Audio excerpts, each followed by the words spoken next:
Tomorrow, 55 million Americans will watch Argentina and Spain play the World Cup final at MetLife Stadium in New Jersey.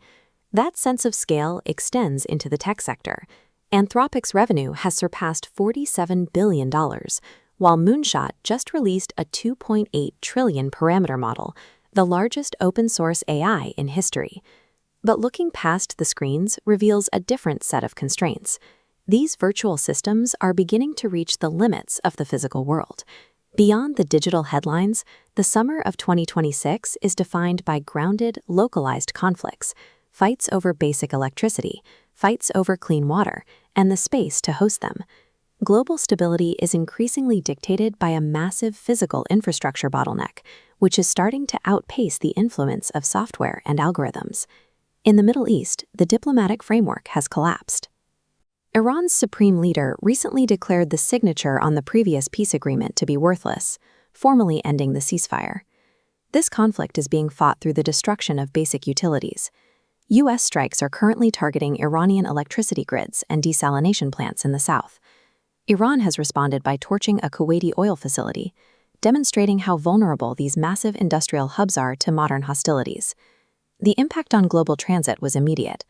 Daily maritime crossings through the Strait of Hormuz dropped from a pre-war average of 130 vessels down to just 6. With the primary supply route constricted, the price of Brent crude oil has risen sharply toward $90 a barrel. As maritime traffic stalls and energy costs rise, the ability to disrupt or protect these physical supply lines has emerged as a primary form of geopolitical leverage. This friction isn't limited to foreign conflict zones. In the United States, the technology sector is hitting the same infrastructure walls. An investigation by the Washington Post recently identified a growing wave of community opposition directed at the construction of massive AI data centers.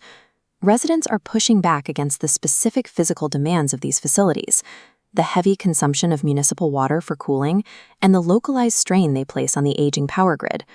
The rapid growth of the digital economy is now competing directly with the finite resource needs of the communities where its hardware is located. The final layer of this bottleneck occurs when automated hardware begins to occupy physical human workspaces. In an industry first, a Hyundai production line was shut down this week by its own labor union. The strike was a direct response to the company's attempt to deploy an Atlas humanoid robot onto the factory floor, which union workers successfully blocked.